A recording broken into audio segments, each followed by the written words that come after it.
काफी समय पहले की बात है। प्रतापगढ़ नाम का एक राज्य था। वहां का राजा बहुत अच्छा था, मगर राजा को एक सुख नहीं था।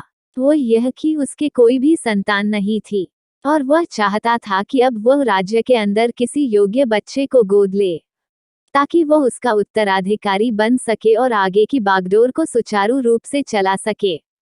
और इसी को देखते हुए राजा ने राज्य में घोषणा करवा दी कि सभी बच्चे राजमहल में एकत्रित हो जाए।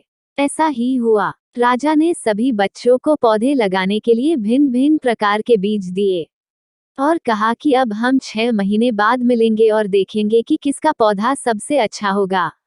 महीना बीत जाने के बाद भी एक बच्चा ऐसा था जिसके गमले में वह बीज अभी तक नहीं फूटा था, लेकिन वह रोज उसकी देखभाल करता था और रोज पौधे को पानी देता था।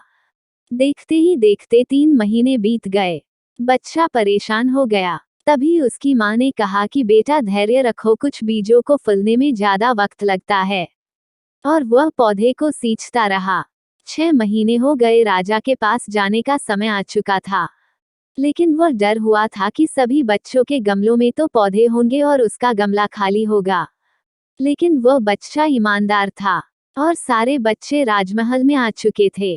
कुछ बच्चे जोश से भरे हुए थे, क्योंकि उनके अंदर राज्य का उत्तराधिकारी बनने की प्रबल लालसा थी। अब राजा ने आदेश दिया, सभी बच्चे अपने अपने गमले दिखाने लगे। मगर एक बच्चा सहमा हुआ था क्योंकि उसका गमला खाली था। तभी राजा की नजर उस गमले पर गई। उसने पूछा, तुम्हारा गमला तो खाली है? तो उसने कहा, लेकिन मैंने इस गमले की 6 महीने तक देखभाल की है।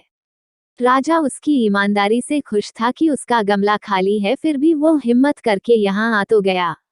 सभी बच्चों के गमले देखने के बाद राजा ने उस बच्चे को सभी के सामने बुलाया। बच्चा सहम गया और राजा ने वह गमला सभी को दिखाया। सभी बच्चे जोर से हंसने लगे। राजा ने कहा, शांत हो जाइए, इतने खुश मत होइए। आप सभी के पास जो पौधे हैं वो सब बंजर है। आप चाहे कितनी भी मेहनत कर ले, उनसे कुछ नहीं निकलेगा। लेकिन असली बीज यही था। राजा उसकी ईमानदारी से बेहद खुश हुआ और उस बच्चे को राज्य का उत्तराधिकारी बना दिया गया। लेकिन हमें इस कहानी से क्या सीखने को मिला? मेरे हिसाब से अपने अंदर ईमानदारी का होना बहुत जरूरी है।